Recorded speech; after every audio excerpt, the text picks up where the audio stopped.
Deep in the heart of the LA wilderness, civil unrest has arisen. Behind the unrest is mainly the subspecies known as the white college-age liberal, protesting the potential extinction in the area of the species of human known as the Mexican. The Mexicans, although plentiful in their numbers, have been coming under attack by their number one natural predator, the Immigrations and Customs Officer. The Mexicans are well known for their small stature, their thick midsections, and their hard work ethic. Their diet consists mainly of tortillas and modelos, which causes them to bulk easier for the non-Mexican winters when in a colder climate such as the US. Due to their rapid reproduction, along with their increased competition and encroachment on the territory of the indigenous species, some of the non-invasive species in the area are becoming not very fond of the Mexican. Today on Bojackational Geographic, we will follow 3 different types of factions through the chaos of the anti-immigration protest, while doing our best to observe but not disturb the natural order of nature by not getting involved. Our first group we will be observing is the apex predator of the riots, the law enforcement officers. Although dangerous when threatened, they are severely outnumbered. And due to the mass amount of surveillance, they have to make sure to only attack when properly provoked. Otherwise, they risk losing their livelihoods. As you see here, these protesters are very busy advocating for immigrant rights by going into this department store and taking care packages back for those in need. Due to the cops being bigoted racist, they attacked the peaceful protesters in an attempt to thwart the Mexicans from getting their basic necessities needed. The officer pounces on his prey, sinking his teeth into him and ending any hope he had for escape. As with most women, the female wasn't much help with the takedown, but she will take half the credit for the arrest anyways. The next video we will review is a clip I saw on my great Aunt Gretchen's Facebook timeline. Viva Mexico! Okay, buddy, back to Mexico you go then. No! Please don't make me go back to Mexico. I thought you loved Mexico.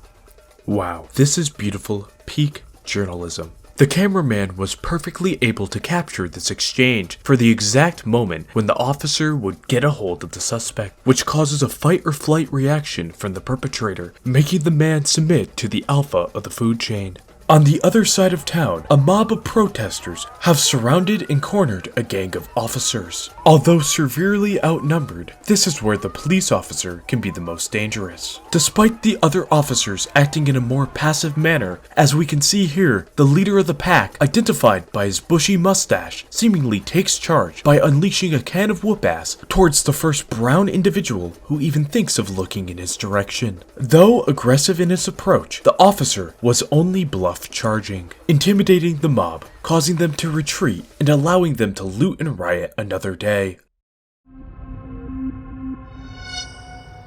For our next stop on Bojackational Geographic, we are silently approaching a group of potentially violent protesters. Notice the little dance they're doing here. To the untrained eye, this can look like a cute and friendly dance. However, do not let them fool you. That's what they want you to think. Even though the dance they're performing looks innocuous, this is a warrior battle dance meant to intimidate and threaten potential opponents. On the other side of things, we have peaceful protesters who don't intend to harm anyone. Many online are complaining about the looting, but what they don't understand is that the protesters here tore down this door to this Adidas store to send a message. That message being symbolic to what America's borders should be like, torn down and allowing literally anyone to just walk in. Another way the protesters brilliantly stick it to the man here is by repossessing the shoes that were made in Mexico off the exploitation of Mexican workers, making sure Adidas doesn't make a profit on shoes that they exploited a poor Mexican person to make in a sweatshop.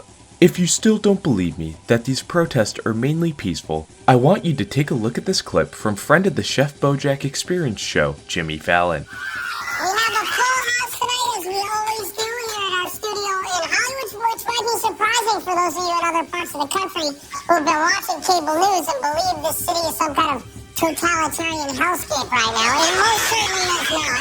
But let's take a look at the fight, because I want you to see what it's like in Hollywood right now.